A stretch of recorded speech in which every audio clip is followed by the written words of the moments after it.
Hola, ¿cómo están? Este año de celebración del centenario de la inagotable figura intelectual, cultural del mexicano Octavio Paz, realizamos nosotros modestas aproximaciones a esa potencia de una obra en sus dimensiones artísticas, culturales, políticas también. Hace algunos meses conversamos aquí con la escritora y investigadora francesa Fabienne Bradou, y hoy vamos a tener la suerte de poder conversar sobre Octavio Paz con el escritor, profesor, investigador, director del Centro de Estudio de Literatura Chilena de la Universidad Católica, Roberto Hosven, autor de un libro recién presentado en la Feria Internacional del Libro, Octavio Paz, viajero del presente, otra vuelta. En un minuto estamos con él.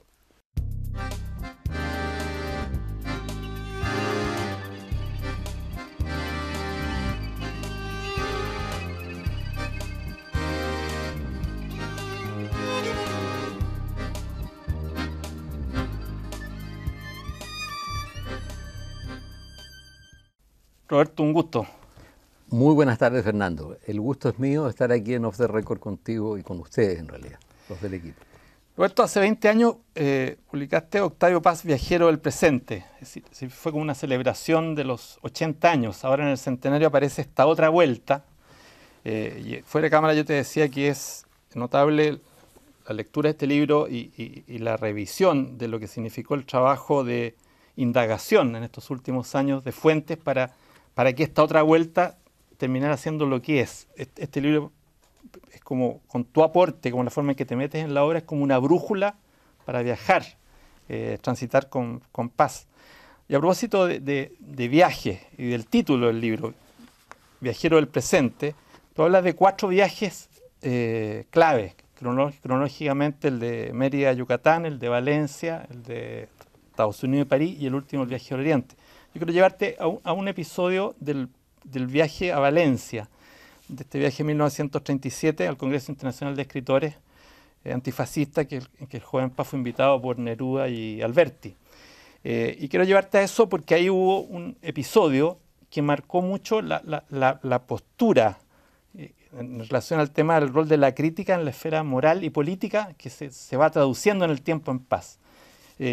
¿Qué crees tú que fue lo fundamental que marcó ese episodio de esa experiencia algo incómoda de Octavio Paz en ese congreso en Valencia? Tú te refieres, por supuesto, al repudio que sufrió André Gide por su libro Retorno de la URSS, que acababa de publicar, y donde todos los escritores del Congreso, que era un congreso de orientación comunista que se había establecido ahí para poder defender la República, y con la cual Paz, por supuesto, coincidía la defensa de la República y la defensa del socialismo. No hay que olvidar que Paz también fue una figura proclive y que apoyó al socialismo en sus inicios. Sin embargo, Paz sintió que allí se producía una escisión. Para él, el socialismo era una llave política, ideológica, moral que iba a abrir las puertas de las cárceles capitalistas, de la subordinación a la empresa, de que el pensamiento y la inteligencia estén totalmente subordinados al mercantilismo. En buenas cuentas, una salida del mercado para un encuentro con el ser humano autóctono y original.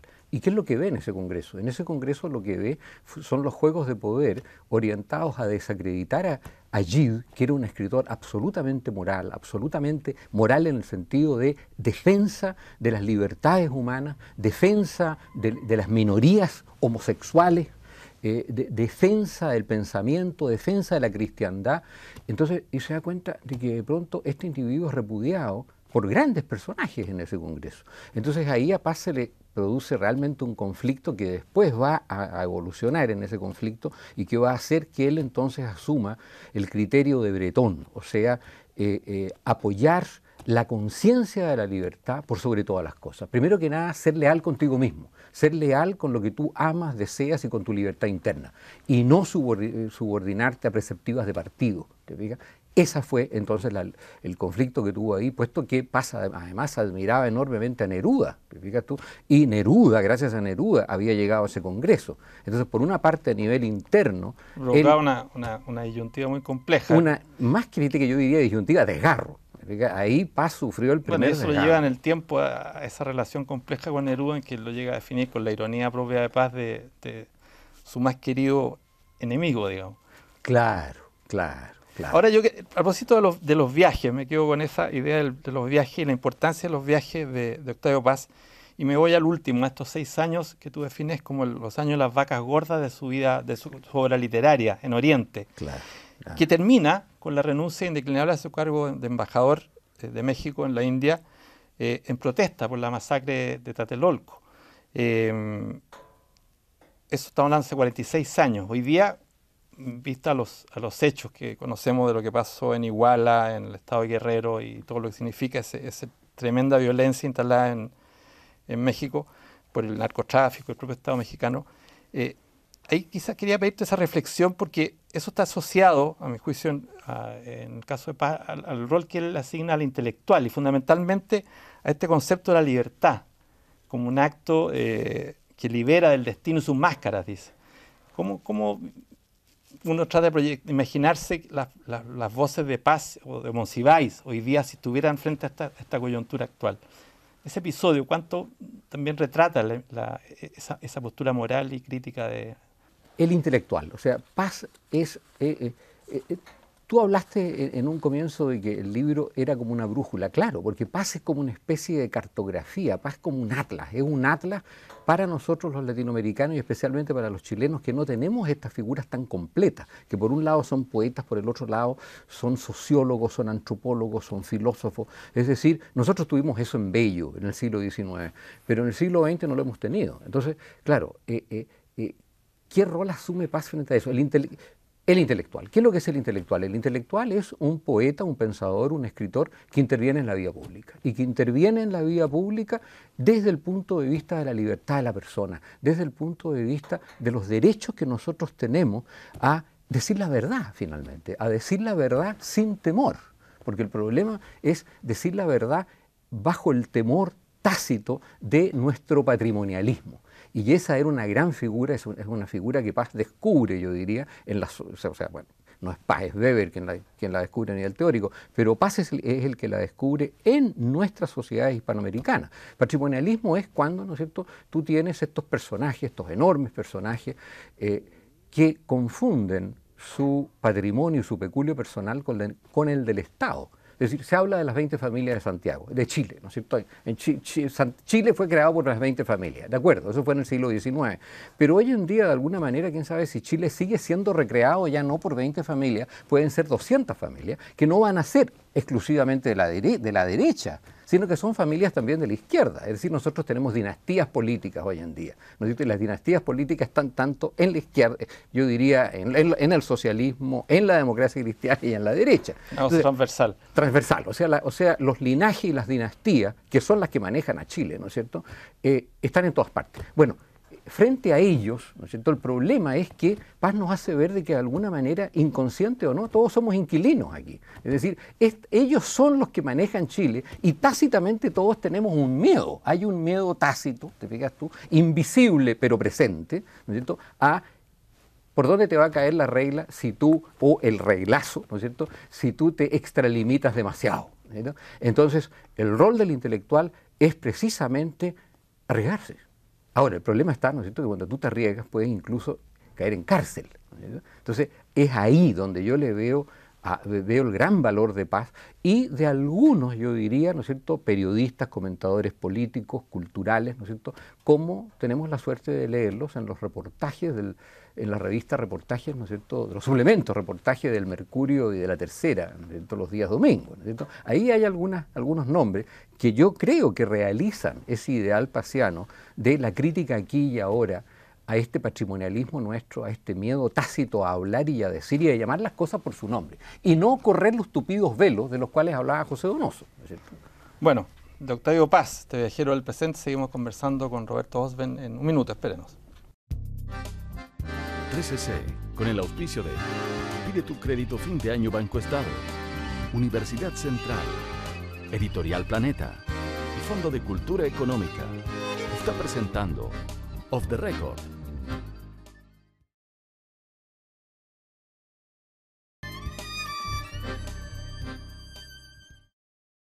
Roberto, voy a leer un fragmento que está en el libro. Dice: libertad obediente, la majamama. En Chile la libertad obediente se traduce en una manera civil de conducirse llamada majamama, chilenismo que designa una gelatina de componendas turbia y elástica, incolora, insípida, sin sentido, sin orientación. Esta reflexión que hace el cruce de los textos de Paz con los contextos chilenos, que quisiera pedirte para ilustrar un poco a quienes nos están escuchando y que no conocen la obra de Paz, esta referencia a la majamama y al imbunche, y cómo esto se cruza con este concepto de que, bueno, como lo decía al comienzo, de la libertad obediente a la que se refiere Paz. Claro.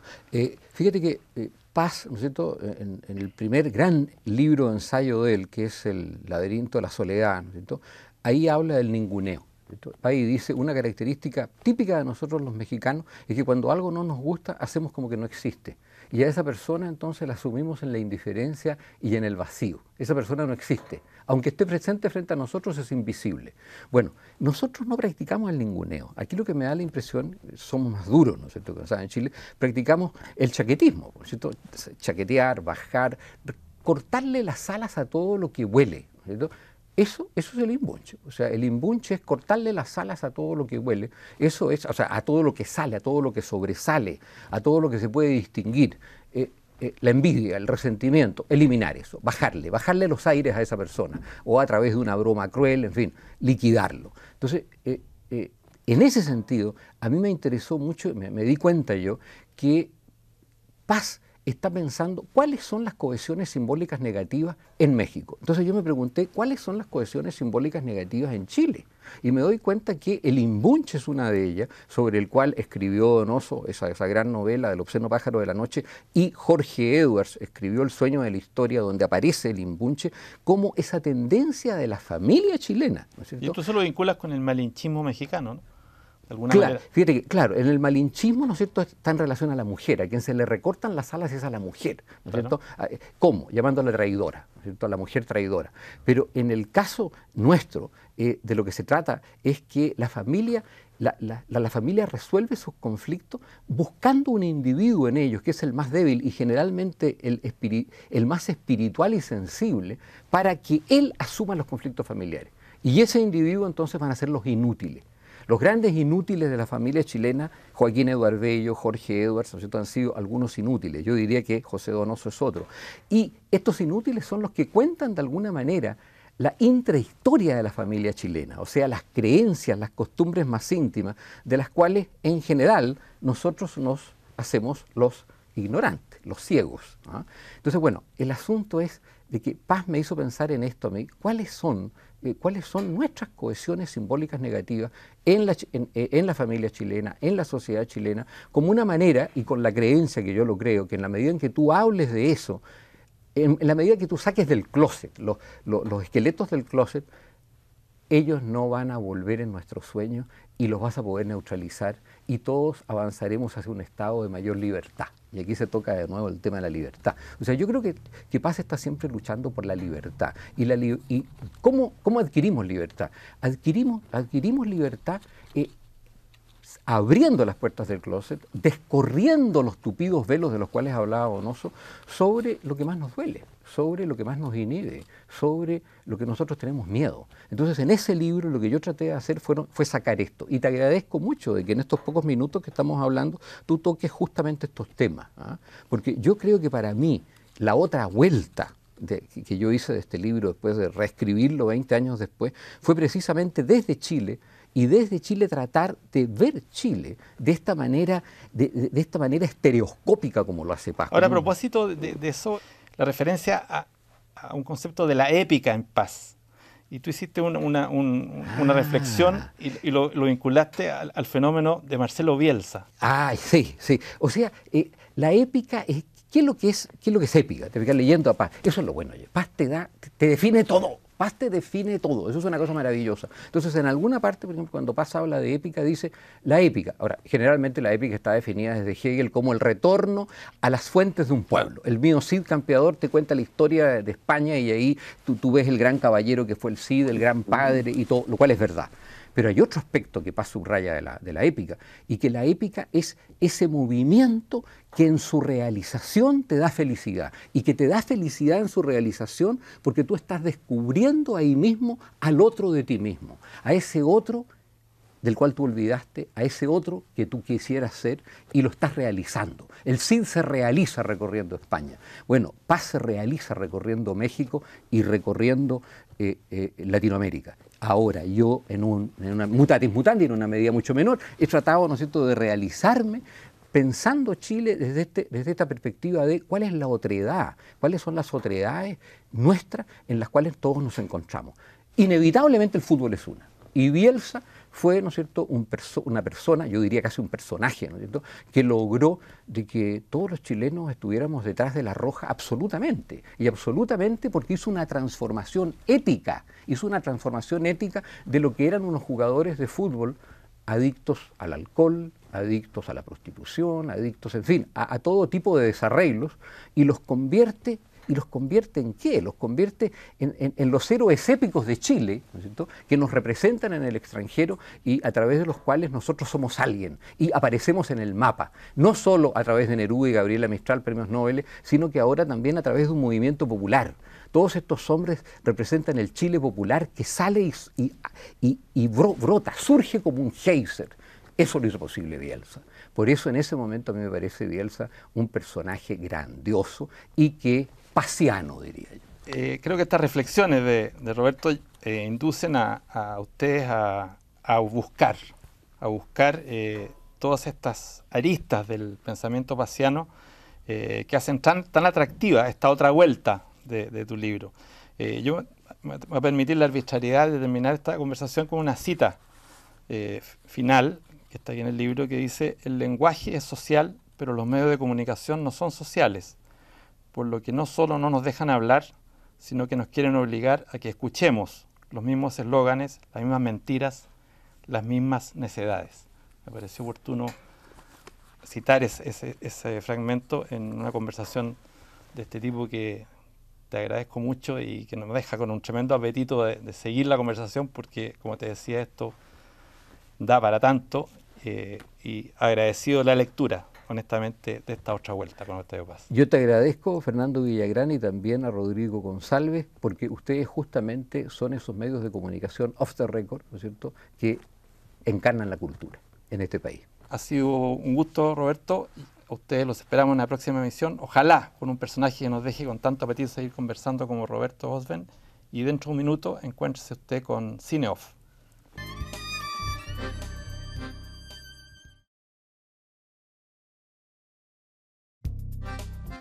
CC, con el auspicio de Usa tus tarjetas de crédito Banco Estado, Universidad Central, Editorial Planeta y Fondo de Cultura Económica, está presentando Off the Record.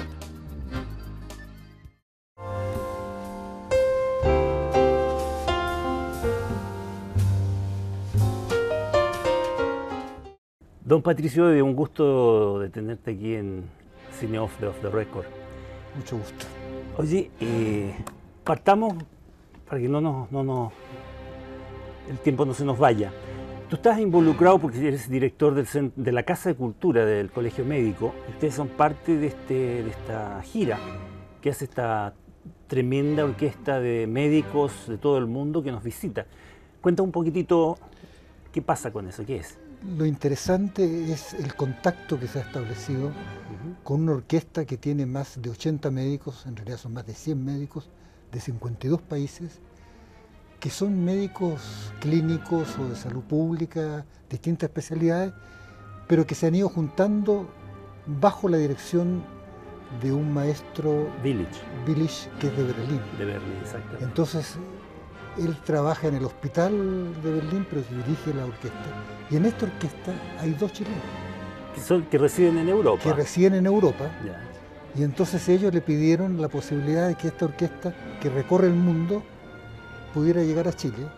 Y se llegó a un acuerdo con el Colegio Médico de Chile. Ya. Y el Colegio Médico tiene una agrupación de médicos jubilados que es responsable de la Casa de la Cultura del Colegio Médico. Que es la que tú presides desde hace estoy no presidiendo mucho tiempo, en este momento, ¿no? exactamente.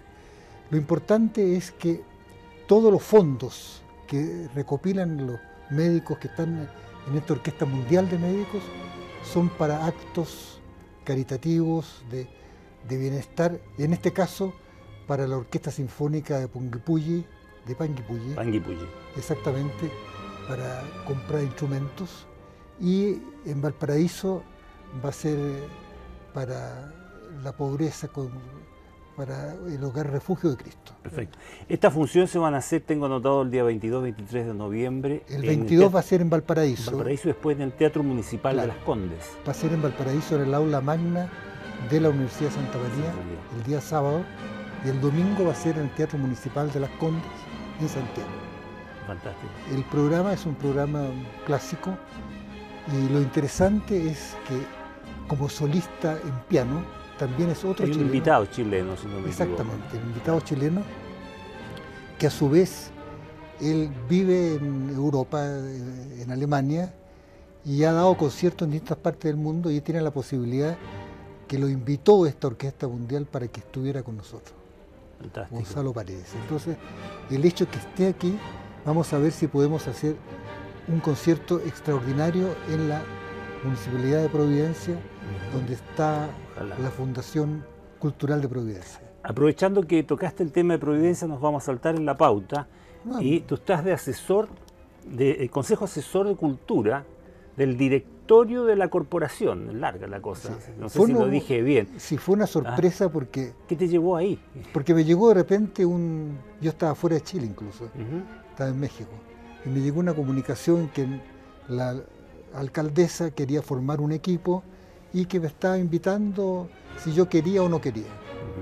Y yo le contesté que sí, me interesaba, porque el campo de la cultura, y la salud y la cultura y el bienestar y todo ha sido lo que he estado trabajando en los últimos 10, 12 años. Me tocó crear la Unidad de Patrimonio Cultural de la Salud del Ministerio de Salud, contra viento y marea, porque decían que el Ministerio de Salud no tenía que tener memoria, ni patrimonio. Las cosas tradicionales que dicen por decirlas. Exactamente. Pero sin embargo la respuesta de la gente ha sido muy importante. Aprovechando eso, tú estuviste con lo de San José. Claro, porque yo era director del Servicio Metropolitano Norte, una vez que volví de fuera de Chile, que estaba... ¿El exilio? No, más que eso, estaba en la Organización Panamericana de Salud. Perfecto.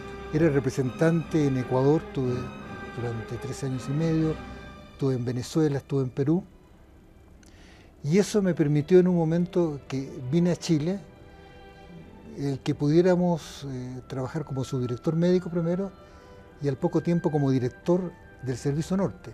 Y ahí coincidió que se estaba terminando un nuevo hospital, el Hospital San José. Entonces la idea de algunos, de los que están siempre pensando en los pesos, decía, bueno, vamos a demoler el antiguo y hacemos una torre, con eso pagamos las deudas, los médicos, todo eso. Y yo llegué en esa época, pero venía de otra parte, del mundo latinoamericano, peruano, ecuatoriano, venezolano, que de repente aquí en Chile no los conocen mucho y hablan mal. Exacto. Pero yo había vivido con ellos y los conozco mucho, aparte en México había estado 11 años también.